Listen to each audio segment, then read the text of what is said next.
Yes, today we're gonna talk taxes. I know. So to make things a little bit more exciting, I've invited Bob. Yay! And we're gonna use Bob as an example, and at the end of the video, for entertainment purposes only, we're gonna see how much Bob would save in taxes after 10 years if he buys a house in Los Angeles, assuming he takes advantage of all of these tax benefits. But anyway, tax benefit number 1 of buying a house in Los Angeles, California, Proposition 19. And for a little bit of context, in Los Angeles, in California, property taxes are based on the property's value at the time of purchase, with a maximum allowable increase of 2% per year. So yes, the longer you own the property, the less you pay in property taxes compared to a new buyer. Essentially, this is kind of like rent control, but for property taxes. So that said, Proposition 19 essentially allows parents to transfer their lower property tax base to their children with a maximum exclusion of $1 million. This is kind of like the equivalent of taking over grandma's cat-infested rent-controlled apartment in Santa Monica for $500 a month, despite the market rent being like $3,500 a month. For example, let's say Bob's mom bought her house 20 years ago and, as a result, pays property taxes based on $500,000, despite the house now being worth $1.5 million. Now, if Bob were to buy a random $1.5 million house today, his annual property taxes would be about $18,750. If he buys his mom's house for $1.5 million to live in as his primary residence under Proposition 19, his annual property taxes would be a lot lower at $6,250. Now, before Bob convinces mom to sell him the house, he needs to be a decent human being and disclose to her that in doing so, she would be losing the other tax benefit of Proposition 90, which is if you're 55 years or older, you can sell your house, buy a replacement property anywhere in California, and take your lower property tax base with you. So yes, typically it's one or the other, the parent-child transfer exemption or the 55 and older exclusion. So Bob buying his mom's house really only makes good ethical sense if she's leaving the state, doesn't plan on buying again, is downsizing, or she dies and Bob ends up inheriting the property. But for this scenario, we're gonna say mom is cashing out, buying a boat, and living her best life. So she agrees to sell the house to Bob, resulting in a property tax savings for Bob of $12,500 a year, or about $125,000 in 10 years.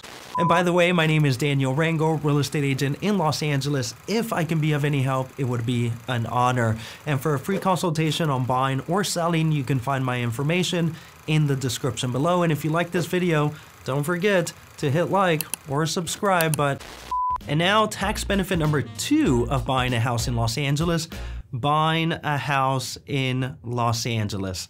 Yes, that's correct.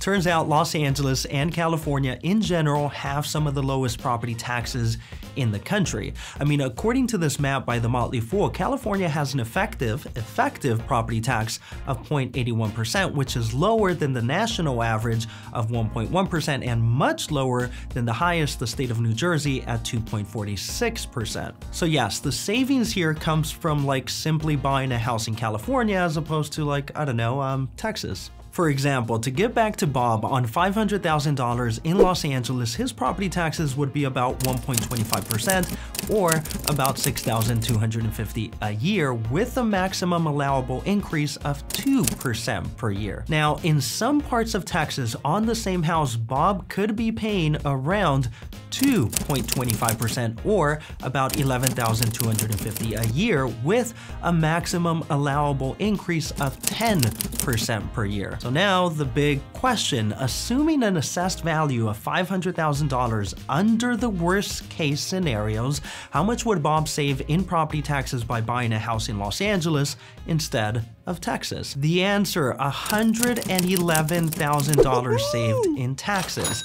Now, this is due to the lower property tax rate in California and, equally important, the lower maximum allowable increase per year. But then again, a mansion in Texas is like a shoebox in Los Angeles, so like pros and cons. Tax benefit number 3, tax deductions. And here we're gonna assume Bob is married and makes about $250,000 a year as a W-2 employee. Now, the two main tax deductions for homeowners are mortgage interest and property taxes. Now, mortgage interest is currently capped at $750,000, which means if your loan is higher than $750,000, you would only be able to take a partial deduction. For example, let's say Bob's loan is $1 million, 30 years fixed, at a 7% interest rate.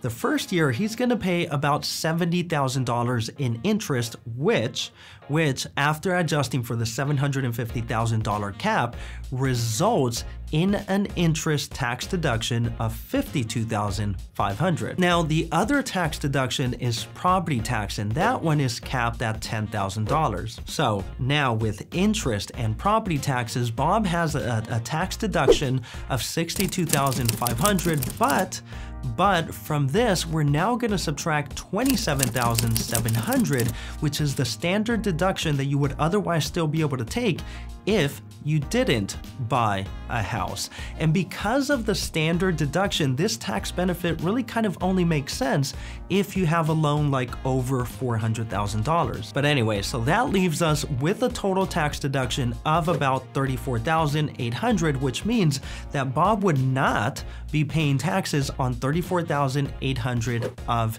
his income, and that could potentially result in a tax savings of about $11,500 the first year. Now, after 10 years, very rough estimate is about $90,000 saved in taxes.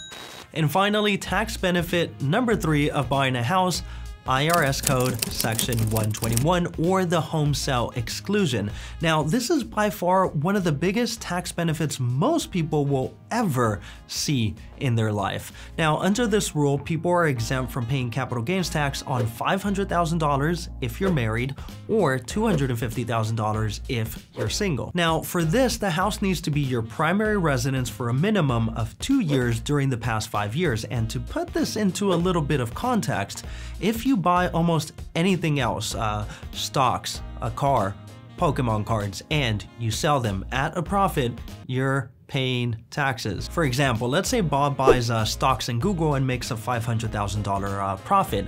Accounting for federal and state taxes, he could potentially end up paying around $150,000 in capital gains tax or more, depending on the situation. Now, if he made that much money buying a house to live in, he would pay the grand sum total of $0. Now, if you're like, well, $150,000 is still not like a whole lot of money. Well, contextually, you're actually kind of right. The $500,000 exclusion has not been updated since 1997, and there are currently some proposals to double these limits to a high of $1 million, in which case Bob and his wife would save about $328,000 in capital gains tax, but for this scenario, we're gonna stick to the current tax savings of $150,000.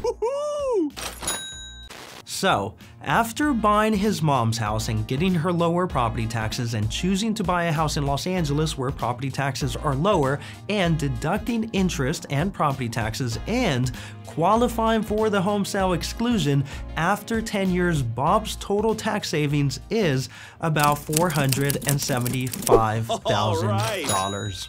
Now, when I say tax savings, I mean like that's $475,000 in his pocket that otherwise would not be in his pocket. But to all of this, disclaimer: one, these are very simplified, superficial calculations, and the purpose is not so much the numbers, but rather to make you aware of these tax benefits. And two, the topics covered are a lot more nuanced, so before you make any decision to buy a multi-million-dollar house with the idea of like legally stealing $500,000 from the government, talk to a real tax expert, which I am definitely not. And by the way, my name is Daniel Rangel, real estate agent in Los Angeles. If I can be of any help, it would be an honor. And for a free consultation on buying or selling, you can find my information in the description below. And if you like this video, don't forget to hit like or subscribe. But either way, thanks a bunch for watching and have an awesome day.